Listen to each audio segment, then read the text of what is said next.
Topik bab 3, pergerakan bahan merentas membran plasma. Membran plasma tau. Ni saya typo di sini. Kemudian, kita dalam topik ini kita akan belajar dua subtopik. Sebenarnya kita akan belajar hari ini, kita akan membincangkan dua topik sebenarnya. Satu adalah struktur membran plasma dan lagi satu adalah konsep pergerakan bahan merentas membran plasma. Jadi kita nak mengenali apakah yang dimasukkan sebagai model mozaik bendalih. Kemudian apakah itu pengangkutan aktif dan apakah itu pengangkutan pasif. So pengangkutan aktif ni terdiri daripada pengangkutan aktif ni ada satu jenis je. Kalau pengangkutan pasif ada dua, resapan ringkas, osmosis dan juga resapan berbantu. So kita akan discuss dulu, kita akan bincangkan dulu apakah yang dimasukkan sebagai model mozaik bendalih. So marilah kita mulakan. So model mozaik bendalih, mozaik ni sebenarnya mozaik ni stand for, ada satu kataan mozaik ni maksudnya di atas permukaan membran plasma itu terdiri pada banyak molekul lain. Dia jadi cantik, dia ada banyak jadi corak. So itu dipanggilkan dia sebagai mozaik. So apakah bahan-bahan yang ada dekat di atas permukaan membran plasma? So ia terdiri daripada kolesterol. So ini kolesterol. Kemudian ia terdiri daripada dui fosfolipid. Yang paling utama adalah dui fosfolipid. Ini nombor satu lah, dui fosfolipid. Dui kenapa? Sebab dui lapisan, ada dua lapisan, terdiri daripada kepala dan juga ekor. Kepalanya adalah berkutub hidrofilik, ekor adalah tidak berkutub hidrofobik. Filik ni apa? Suka air. Fobik ni apa? Tak suka air. Sebab itulah awak nampak ekor tu menghadap ke dalam, sebab dia tak suka air. Dekat luar permukaan tu ada banyak air. Kemudian antara lapisan dui fosfolipid, ia mempunyai kolesterol. So kolesterol ni macam gam, dia lah yang bagi membran plasma ini mempunyai ciri ketelapan memilih tau. Now fungsi kolesterol adalah untuk apa? Menjadikan lapisan fosfolipid lebih kuat dan lebih fleksibel dan juga mempunyai sifat ketelapan memilih, kurang telap. Itu kita akan bincang nanti. Kemudian kita ada nampak tak macam antena ni? So antena ni ada dua jenis tau. Satu adalah, awak nampak dia, nama dia adalah glycoprotein dan glycolipid. Fungsinya dua-dua lebih kurang sama. Ia adalah sebagai reseptor, penerima. Reseptor untuk apa? Reseptor untuk hormon. Kemudian apa lagi yang ada di atas permukaan membran plasma? Ia terdiri daripada dua jenis protein yang special. Pertama adalah protein pembawa, kedua adalah protein liang. So protein pembawa dan protein liang ini nanti akan terlibat dalam pengangkutan bahan, terlibat dalam pengangkutan. Yang kita akan belajar nanti ada dua jenis pengangkutan aktif dan satu lagi adalah pengangkutan pasif. Right, so marilah kita tengok. Now ini adalah model. Model ini sebenarnya ditemui oleh siapa? Ditemui oleh ahli sains, iaitu adalah S.J. Singer dan juga G.L. Nicholson pada tahun 1972. Now, model ini ia memberi teori bahawa membran plasma ni terdiri daripada banyak molekul lain yang terapung. Dia ada protein yang terapung dan satu lagi sentiasa berubah. Dia berubah ni, ini kita kata dia sebagai fleksibel dan juga bendalih. Dia bukannya orang kata statik, ia dinamik, ia boleh bergerak-gerak. Right. So tetapi dia bendalih, dalam keadaan bendalih. Now, so tadi kita dah kata, bila kita kata ciri membran plasma, ciri is something can be seen with our eyes. Apa yang kita nampak, ciri. So ciri membran plasma tadi kita dah memberitahu strukturnya. Ia terdiri pada lapisan dui fosfolipid. Lapisan dui fosfolipid terdiri daripada kepala berkutub, ekor tak berkutub. So kepala ni bahagian atas. So bahagian atas ni dia menghadap bahagian yang ada air. Dalam ni pun ada air. So bila dia menghadap yang bahagian yang ada air, kita kata dia tertarik pada air. So sifatnya adalah hidrofilik. Tetapi ekor ni bahagian dalam. Ekor yang bahagian dalam ini tak suka air. So sifatnya adalah hidrofobik. Disebabkan dia ada dua lapisan dikenali sebagai dui fosfolipid. Now, antara dui fosfolipid ni dia ada satu bahan yang special yang kita kenali dia sebagai kolesterol. So kolesterol ini yang menyebabkan lapisan membran plasma adalah kuat, fleksibel dan kurang telap. Disebabkan ada kolesterol inilah menyebabkan ada sesetengah bahan boleh lalu dengan mudah, ada setengah bahan dia terpaksa melalui cara lain untuk masuk membran sel. Okay, so kolesterol ini yang menyebabkan what do we call, membran plasma ni mempunyai satu sifat yang dikenali sebagai ketelapan memilih. Okay, now tengok apa yang ada lagi. Now, yang ada lagi di atas permukaan membran plasma ini kita ada glycoprotein dan juga glycolipid. So glycoprotein dan glycolipid ni dia adalah sebagai reseptor. Reseptor untuk apa? Hormon. Apakah contoh hormon? Contoh hormon adalah insulin. So selain itu, apakah fungsi reseptor? Untuk menstabilkan, kalau awak tengok sini, adalah untuk menstabilkan membran plasma dengan membentuk ikatan hidrogen bersama air. Dan ia juga bertindak sebagai antigen. Apakah itu antigen? Memboleh pengecaman sel yang lain. Okay, now ada satu ciri yang paling special di sini saya nak bincangkan adalah protein liang dan juga protein pembawa. So protein liang dan protein pembawa ni ia terlibat dalam pengangkutan, untuk pengangkutan bahan. Nanti kita akan bincang nanti. Okay, now. So, antara bahan-bahan yang boleh melalui membran plasma. So, antara bahan-bahan yang boleh melalui membran plasma dengan mudah tanpa pembantu, ia adalah bahan-bahan yang tak larut air. Okay, contohnya macam asid lemak, vitamin A, D, E, K, glycerol, bahan molekul kecil tidak berkutuk, contohnya air, H2O, karbon dioksida dan oksigen. Bahan-bahan ini mudah lalu. Jika bahan-bahan ini lalu daripada kawasan kepekatan tinggi ke kawasan kepekatan rendah, kita kata ia adalah terdiri daripada pengangkutan pasif. Okay. Now, ada bahan-bahan ni yang diperlukan oleh sel, tetapi dia tak boleh mudah lalu sahaja melalui dua fosfolipid. Ia terpaksa melalui pembantu. So, jika ia terpaksa melalui pembantu yang terlibat adalah protein pembawa dan juga protein liang. So, protein pembawa ni biasa bawa bahan yang macam mana? Molekul besar, contohnya glukosa dan asid amino. Jika yang ini bergerak daripada kawasan kepekatan tinggi ke kawasan kepekatan rendah. Okey. Protein liang ni untuk molekul macam mana? Protein liang adalah untuk molekul-molekul yang kecil dan juga protein yang bercas, ion. Okey. So, disebabkan tadi kita kata kolesterol menjadikan bahan tu kurang, menjadikan lapisan membran plasma ni kurang telap. Sifat membran plasma adalah dikenali sebagai ketelapan memilih. Apakah yang dimasukkan sebagai ketelapan memilih? Maksudnya adalah membenarkan pergerakan sesetengah bahan boleh merentasinya. Apakah bahan-bahan yang senang nak masuk tadi? Kita dah kata adalah contohnya bahan macam glycerol, asid lemak, bahan-bahan kecil yang tidak bercas, contohnya H2O, karbon dioksida dan juga oksigen. Dan menghadkan pergerakan bahan yang lain. Contohnya menghadkan pergerakan bahan yang lain adalah molekul yang bercas, ion dan juga molekul saiz besar. Okay, now, apakah kepentingan bahan melintas membran plasma? So, kepentingannya nak memastikan sel mendapat nutrien yang cukup. Contohnya oksigen, H2O, glukosa, contoh asid amino dan mineral, dan dapat menyingkirkan bahan yang tidak diperlukan oleh sel. Okey. Now, so bila ada pergerakan bahan ni keluar masuk, ia dapat mengekalkan pH optimum dalam sel dan juga ia dapat mengekalkan kepekatan ion-ion yang sesuai untuk aktiviti sel. So, dia punya kepentingan adalah nak memastikan ada ion atau air, nutrien dapat diangkut ke dalam dan dapat singkirkan bahan yang tidak diperlukan oleh sel. So, kita teruskan. Now, yang ini, tadi kita kata, kalaulah molekul tu, contohnya molekul kecil tidak bercas, yang tak larut air, okay, ia mudah masuk kan? So, mudah masuk. Jika molekul itu adalah besar atau bercas, ia perlukan dua orang asisten. So, apakah asisten yang terlibat? Iaitu adalah protein liang dan juga protein pembawa. Okey, sifat. Ni tadi kita kata, sifat membran plasma adalah ketelapan memilih. Ingat, kalau sifat ketelapan memilih. Kalau ciri, awak cerita ada 5 ciri penting tu tadi. Ada 2 fosfolipid, ada kolesterol, ada glycoprotein, glycolipid, ada protein pembawa, ada protein liang. Itu adalah ciri. Ciri is something that can be seen with our eyes, yang kita boleh nampak. Kita boleh perhatikan. Nah, kita nak masuk tajuk yang ini. Okay.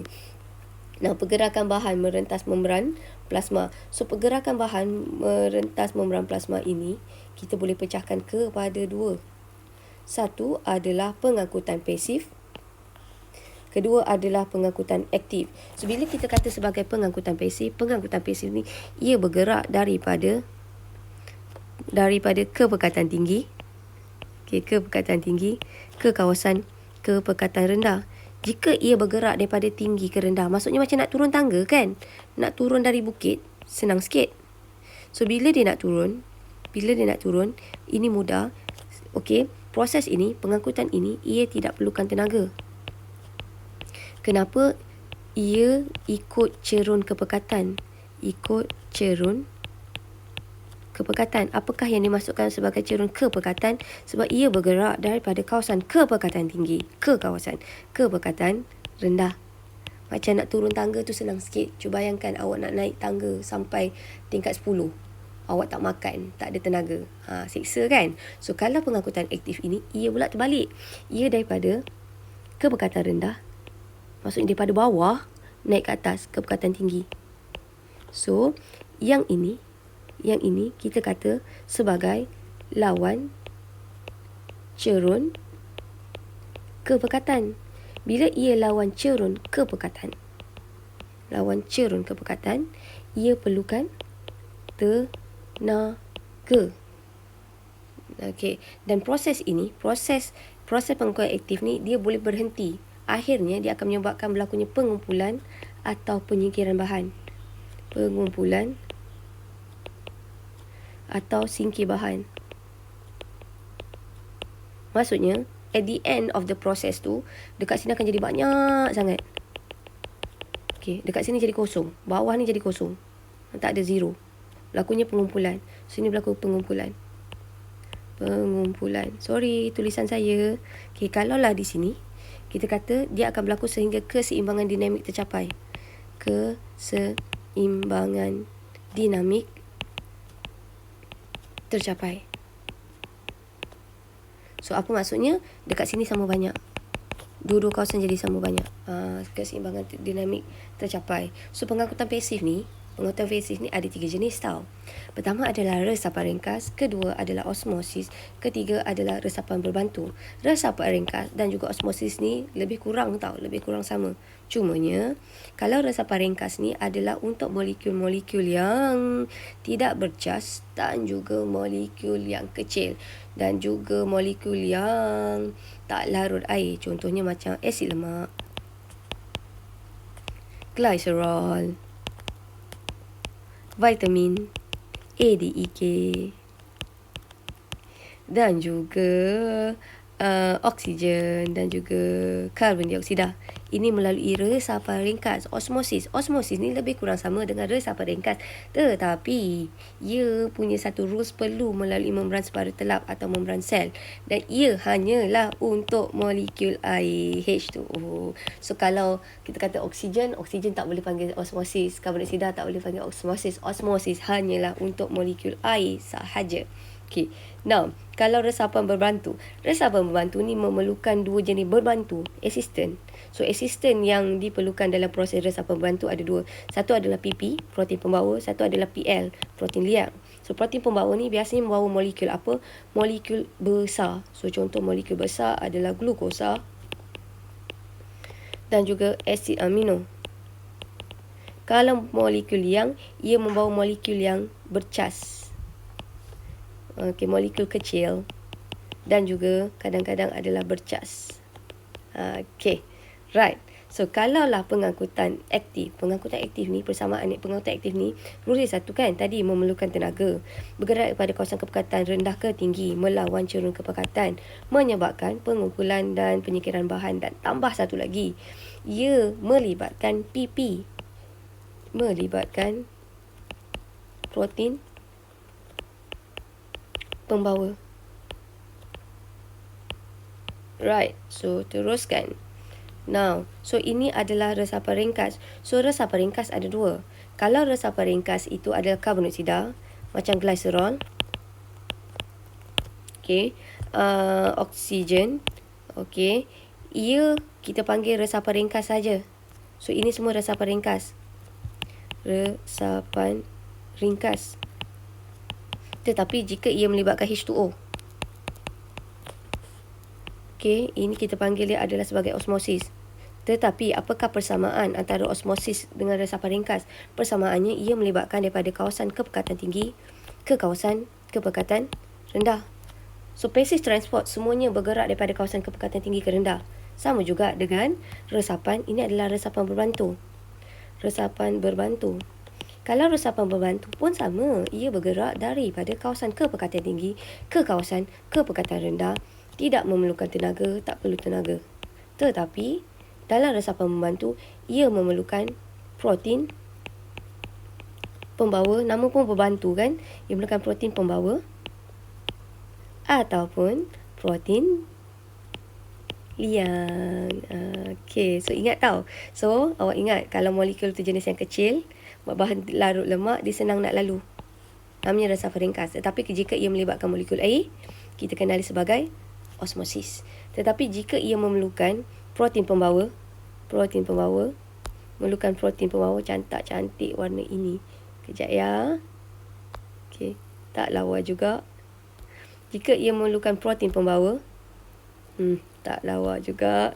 Jika ia memerlukan protein pembawa, itu kita panggil dia sebagai resapan berbantu. Tetapi persamaan antara osmosis, resapan ringkas dan resapan berbantu, ia adalah proses yang bergerak daripada kawasan kepekatan tinggi ke kawasan kepekatan rendah. Kita kenali sebagai cerun kepekatan, dan ia tidak perlukan tenaga.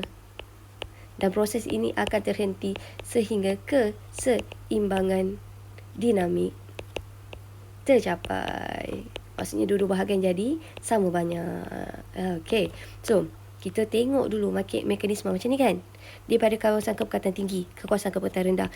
Akhirnya, semua bahagian ni akan jadi banyak. Itu yang kita panggil dia sebagai keseimbangan dinamik.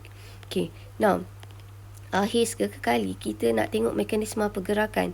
Ini adalah, saya ambil. Ini adalah resapan berbantu. Mekanisme resapan berbantu ada 3 keyword penting. Kata kerja paling penting. Okay, pertama, kata kerja yang paling penting sekali adalah, nampak molekul tu akan gabung. Keyword ni adalah gabung. Gabung dengan mana? Protein pembawa. Bila gabungan protein pembawa, dia bergabung di bahagian mana? Dia bergabung kat tapak aktif. Bergabung di tapak aktif keyword. Bila bergabung ke tapak aktif, nampak tak? Asalnya macam V begini. Bergabung kat tapak aktif. Kemudian, protein pembawa akan berubah bentuk. Jadi V terbalik. Bila berubah bentuk, ia akan menyebabkan molekul tu dapat masuk lah. Kan? Dia masuk kan? So, kemudian dia akan kembali kepada bentuk asal. Okay, so di sini, di sini, keywordnya di sini adalah, ni kembali pada bentuk asal. So, keywordnya gabung. Kat mana? Tapak aktif. Berubah bentuk, kembali bentuk asal. Untuk apa? Nak ambil molekul lain. So, nampak tak? V. Now, ni resapan berbantu. Kita nak tengok adalah pengangkutan aktif. Pengangkutan aktif pun sama. Ia melibatkan protein pembawa. Tetapi, pengangkutan aktif ni special sikit. Ia boleh mengangkut 2 bahan serentak. Yang kita kenali dia, satu adalah pam natrium kalium. Okey, macam mana dia boleh mengangkut serentak? So, keyword dia sama tau. Keyword dia begini. Keywordnya, ia akan melibatkan bergerak daripada kawasan kepekatan tinggi. Kawasan kepekatan rendah ke kawasan kepekatan tinggi. Tengok, dia melawan cerun kepekatan kan? So, bila dia melawan cerun kepekatan, ini kita panggil dia sebagai pengangkutan aktif. So, pengangkutan aktif ini, ia bergerak daripada kawasan kepekatan rendah ke kawasan kepekatan tinggi. Nah, macam mana ia boleh bergerak? Dengan cara sama, ion-ion akan bergabung dengan protein pembawa. Tetapi dalam gambar rajah ni, dalam protein pembawa ada 3 tapak aktif. So, bila ada 3 tapak aktif, ia boleh bergabung dengan 3 ion. Okay, nah dia bergabung ni. Nampak tak? Dia bergabung. 3 molekul serentak, 3 ion serentak. Okay, tetapi uniknya, untuk protein pembawa ini berubah bentuk, nampak tak? Nak berubah bentuk daripada V begini, nak jadi begini, ia perlukan tenaga. So, tenaga ini yang menyebabkan protein pembawa boleh berubah bentuk. Akhir proses ini, dia akan menyebabkan bahagian luar sel tu akan berlakunya pengumpulan natrium. Dalam sel ni, natrium tu kosong. Dia akan singkir. Disebabkan ini adalah pam natrium kalium, ia boleh bergerak 2 hala. Meaning, boleh mengangkut natrium keluar sel At the same time, boleh mengangkut ion kalium masuk ke dalam. Caranya sama. Okey, di luar ni kepekatannya sikit. Di luar sel, di dalam kepekatan sel, kepekatan ion tu adalah banyak. So, ia bergerak pun sama. Ia akan melekat di tapak aktif ion kalium. Kemudian nak bagi tapak aktif itu berubah bentuk, ia perlukan tenaga. Okay. So awak nak perasan kat sini, persamaannya kalau awak nampak kat sini antara ion kalium dan ion natrium, ia akan menyebabkan penyingkiran. Tetapi berbezanya dalam sel ni pula, ion kalium ni pengumpulan. Di luar ni penyingkiran. So ini adalah pengangkutan aktif. Marilah akhir sekali. So kita tengok di sini adalah persamaan dan perbezaan pengangkutan aktif dan pasif. Persamaannya ia berlaku dalam semua benda hidup. Kemudian apakah persamaannya? Persamaan ini adalah proses ini penting untuk mengekalkan nutrien dalam sel. Nutrien lah, kita ambil nutrien, dan dia dapat menyingkirkan bahan kumuh. Now, pengangkutan pasif. Kalau pengangkutan pasif, ia menuruni cerun kepekatan. Ini melawan cerun kepekatan. Why? Sebab ini bergerak daripada kawasan kepekatan tinggi ke kawasan kepekatan rendah. Tetapi di sini bergerak daripada kawasan kepekatan rendah ke kawasan kepekatan tinggi. Yang ini memerlukan tenaga, yang ini tak perlukan tenaga. Okay, now kalau pengangkutan aktif, ia memerlukan protein pembawa sahaja. Tetapi kalau pengangkutan pasif, jenis resapan berbantu, ia memerlukan sama ada protein liang atau protein pembawa. Jika pengangkutan pasif ni, dia boleh bergerak kedua arah. Okay, dia boleh bergerak ke dalam dan keluar. Rulesnya mesti keseimbangan dinamik tercapai, tetapi ia berlaku satu arah saja. Bila dia berlaku satu arah, ini yang akan menyebabkan berlakunya penyingkiran atau pengumpulan bahan. Okay, saya tambah sikit. Now, kalaulah pengangkutan pasif, ia tidak dijejaskan oleh perencat, ia boleh berlaku. Macam tu je. Tak ada siapa boleh influence proses itu. Tak ada siapa yang boleh mempengaruhi proses itu. Tetapi kalau pengangkutan aktif ni boleh direncat dengan perencat. Now, disebabkan ia adalah satu proses memerlukan tenaga, ia sangat bergantung kepada oksigen. Kenapa? Sebab oksigen ni terlibat dalam respirasi sel. Ni tak belajar lagi, saya ajar tau. Respirasi sel adalah proses yang endingnya akan hasilkan tenaga. Sebab tu pengangkutan aktif sangat bergantung kepada kandungan oksigen. Yang ini tidak bergantung kepada oksigen. Okay, now akhir sekali latihan 3.2. Now, dalam latihan 3.2, okey, berikan beberapa contoh bahan yang boleh berak melintasi dua fosfolipid. Kacang kan? Contohnya adalah H2O, oksigen, karbon dioksida. Kalau saya nak tambah lain, kita boleh masukkan vitamin A, D, E, K. Tapi kalaulah H2O dengan H2O ni kita kenali sebagai osmosis. Ni detail, tapi dia pun jawapan ni je sebenarnya. Okey, kalaulah oksigen dan karbon dioksida adalah resapan ringkas. Ini pun resapan ringkas. Tapi jawapan untuk ini je sebenarnya. Oksigen, karbon dioksida dan juga air. Now, huraikan bagaimana ion natrium diangkut ke luar sel. So, macam mana ion natrium ni diangkut? Dia adalah diangkut secara pengangkutan aktif. Kenapa? Sebab proses ini melawan cerun kepekatan. Dan bila dia melawan cerun kepekatan, ia perlukan tenaga. Macam mana? Kenapa tenaga tu diperlukan untuk apa? Nanti kan, ion natrium akan bergabung dengan protein pembawa di tapak aktif. Di tapak aktif kan? Tapak aktif. Okey. Now, kemudian protein pembawa ini akan berubah bentuk dan menyebab ion diangkut ke dalam. So, protein pembawa ni berubah bentuk, saya tambah dengan bantuan ATP. Kalau di sini pula. Okey. Now, mengapakah, last kali soalan. Seorang ahli sains menjalankan eksperimen merendam akar jenis tumbuhan dalam larutan yang mengandungi garam mineral pada kepekatan oksigen berlainan. Terangkan mengapakah